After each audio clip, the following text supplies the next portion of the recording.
Global Ethics Corner from the Carnegie Council.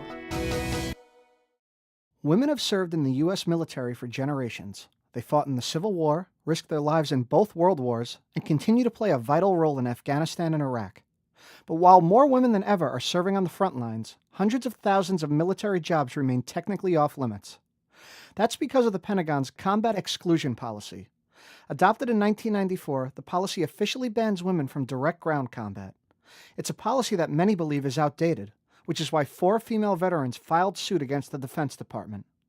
They say the combat exclusion policy unfairly discriminates against women, making them second-class citizens.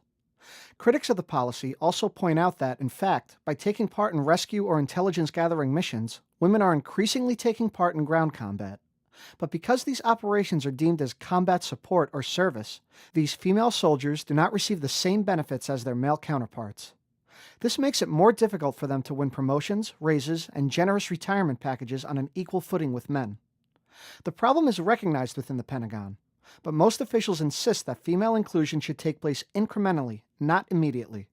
They warn that ending the combat exclusion policy could harm national security by undermining unit cohesion and discipline. Others say it could put troops in harm's way.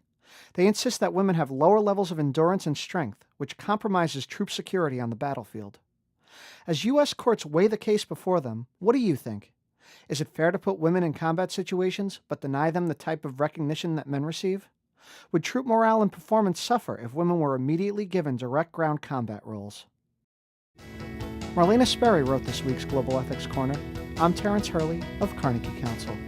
Made possible by the Carnegie Council for Ethics in International Affairs. Post a comment at www.carnegiecouncil.org.